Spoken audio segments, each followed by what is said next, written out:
Hi, this is Scott Murray. Welcome to the Daily Economic Market Shout for Monday, June 12th, 2023. Great to have you with me here today. Today, we're going to talk about the federal budget deficit. It climbed, not big news, I should say, up 40 billion. And remember, that is for May.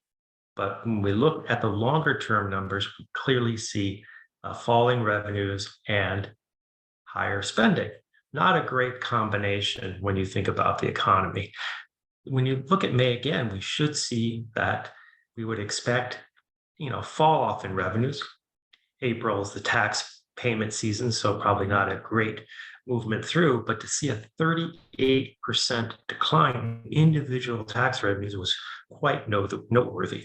We are into the 8th month of fiscal year. We start at the end of September.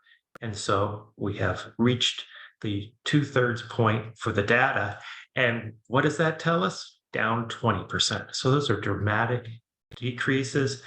It pretty much tells you that the capital gains are really not there, even though I think wages are still higher. How do we know wages are still doing well? Well, we look at the Social Security.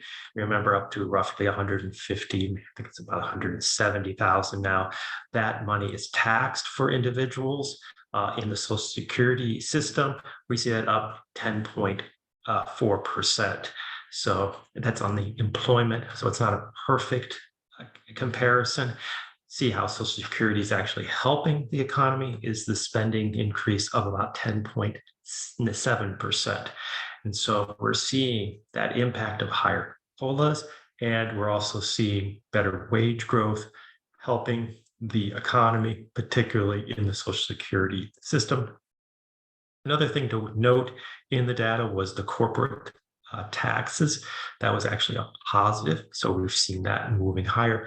And again, that would tell you that corporate America is doing pretty well too. So if we look at the individuals, individual tax revenue is weaker, but if we look at the broader measure, which would be through the Social Security system, we see that doing pretty decently. At the same time, we see corporate America doing better.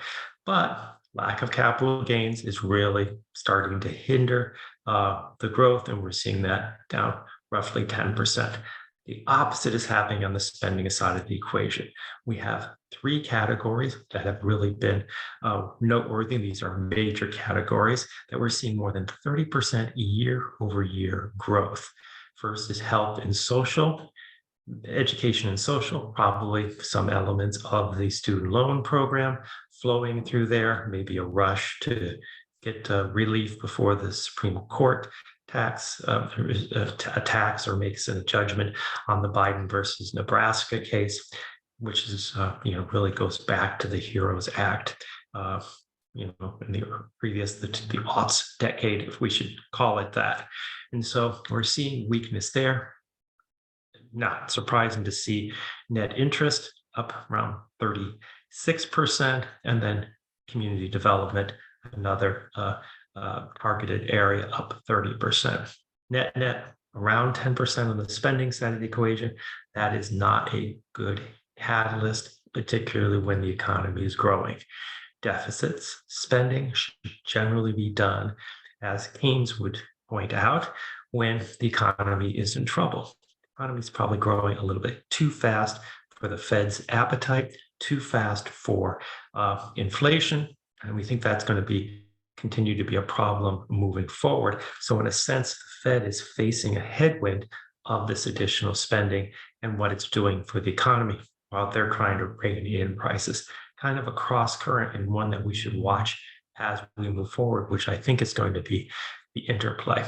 Not expecting the Fed to continue to hike, expecting inflation to kind of recede as this week goes along, but these still are signs that there's continued fiscal stimulus in the economy, and that fiscal stimulus will continue to push growth, even though other parts of the economy are faltering.